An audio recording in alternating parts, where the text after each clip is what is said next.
दिल्ली में छठ घाट की सफाई को लेकर मार्शल की तैनाती को लेकर चल रहे आरोप प्रत्यारोप के मामले को लेकर बीजेपी के राष्ट्रीय प्रवक्ता प्रदीप भंडारी से बातचीत की हमारे संवाददाता ललित नारायण कांडपाल ने। पूरे देश भर में छठ पूजा को लेकर उत्साह जोरों पर है और सभी जगह तैयारियां जोरों पर चल रही हैं। वहीं दूसरी ओर राजधानी दिल्ली में इसको लेकर सियासत गरमाई हुई है।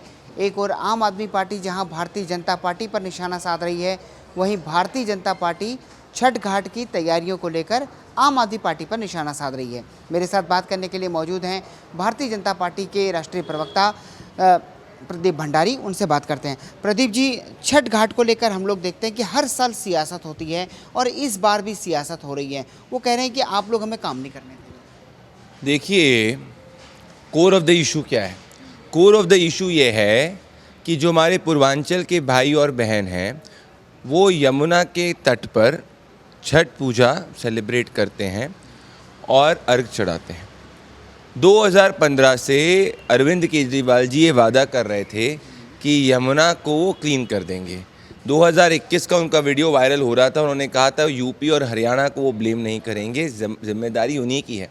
तो मैं ये पूछना चाहता हूँ कि 10 साल से ज़्यादा आपकी सरकार को हो गए, आप अगर अभी तक हमारे पूर्वांचल भाई बहनों की सेहत का ख्याल नहीं रख सकते, आप अगर अभी तक यमुना को क्लीन नहीं कर सकते, तो आप क्या बात करेंगे? अरविंद केजरीवाल जी पे विश्वास तो कोई नहीं कर सकता। ये वही व्यक्ति हैं जो अपने बच्चों के सर की कसम खा के झूठे वादे करते थे। तो आज की स्थिति में ये है कि जब ज़मीन पर अरविंद केजरीवाल जी जा रहे हैं तो उनको समझ में आ रहा है कि ज़मीन पे जनता उनके विरुद्ध है और पूर्वांचल के भाई और बहन उनके ये झूठे वादों को एक्सपोज कर चुके हैं।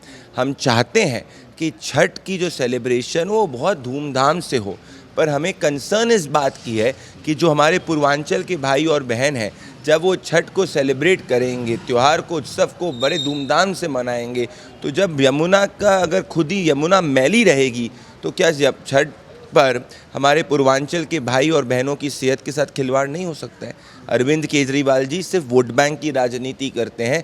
वोट बैंक वालों के लिए तो स्थायी सल्यूशन ढूंढेंगे और बाकी सब के लिए अस्थायी सल्यूशन ढूंढने की बात करते हैं। आम आदमी पार्टी के राज्यसभा सांसद हैं संजय सिंह। उन्होंने कहा है कि आप कई जगहों पर डीडीए जो है लोगों को छठ घाट बनाने की परमिशन नहीं दे रहा है।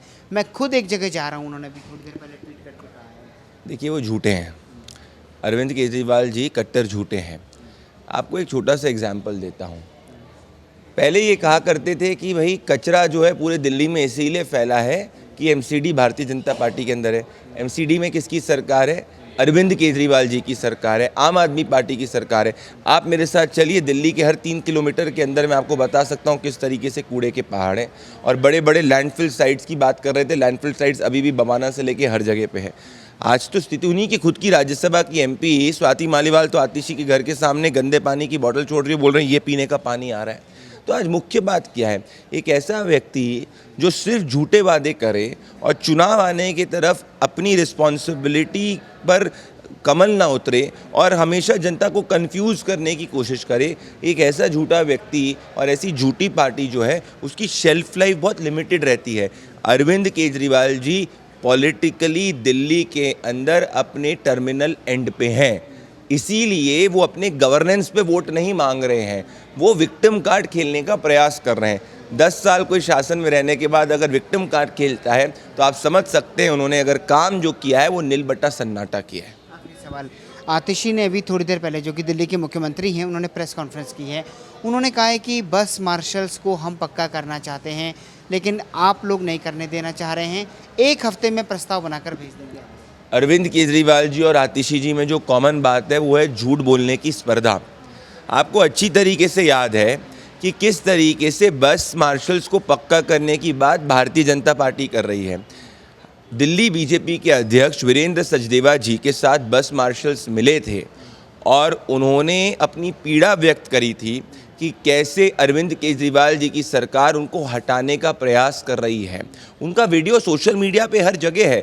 उसके बाद इन्होंने ड्रामा करने का प्रयास किया और विजेंद्र गुप्ता के पांव छूना शुरू करा और बोला कि आप कर दो ये ड्रामा। अगर आपको पता है, यहीं से 2 किलोमीटर दूर नेशनल स्कूल ऑफ ड्रामा है। मैं आम आदमी पार्टी को कहना चाहूँगा, आप गवर्नेंस करने के लिए नहीं हैं। नेशनल स्कूल ऑफ ड्रामा में जाइए, वहाँ पे आपका नाटक करिए, जिस नाटक को सब टिकट लेके देखेंगे और उसकी सराहना करेंगे। पर जब गवर्नेंस करने की बात आती है तो गवर्नेंस झूठ के आधार पे नहीं होती। मोहल्ला क्लिनिक की इनने बात करी थी, आज आप चलिए 60,000 घोष पेशेंट्स मोहल्ला क्लिनिक के अंदर हैं। इन्होंने एजुकेशन की बात करी थी, आज ये 9वीं के अंदर बच्चे सबसे ज़्यादा फेल हो रहे हैं। तो कब तक झूठ बोलेंगे, कितना झूठ बोलेंगे, किसके लिए झूठ बोलेंगे? आपने पिछले 1 महीने में अरविंद केजरीवाल जी ने अभी तक अपने 10 काम गिनाने की बात करी, एक भी बार नहीं करी। हरियाणा में क्या कहा करते थे कि अगर मैं कट्टर ईमानदार हूँ तो मुझे वोट दे देना, अगर मैं कट्टर भ्रष्टाचारी हूँ तो मुझे वोट मत देना। क्या नतीजा निकला? उनके खुद के पैतृक गांव से उनको 1000 वोट नहीं मिले, 99% सीट्स पे उनकी ज़मानत जब्त हो गई। अब दिल्ली में वो नारा नहीं ले रहे, अब मैंने तो पिछले 1 हफ्ते से सुना ही नहीं अरविंद केजरीवाल जी का नारा कि अगर मैं कट्टर भ्रष्टाचारी नहीं हूँ तो मुझे वोट दे दो। तो आज अरविंद केजरीवाल मान चुके हैं कि दिल्ली के अंदर जनता उनके विरुद्ध खड़ी है, इसीलिए वो प्रयास कर रहे हैं कि किसी भी तरीके से वो विक्टिम बन जाए, 10 साल के शासन के बाद विक्टिम बन जाए। दिल्ली की जनता कह रही नहीं भैया, तुम विक्टिम नहीं बन सकते, क्योंकि आप दिल्ली के लिए एक पाप है। तो कुल मिलाकर अब देखना होगा कि इस पूरे मामले में सियासत कैसे आगे बढ़ती है। कैमरा पर्सन विद्याधर बारिक के साथ ललित नारायण कांडपाल, दिल्ली।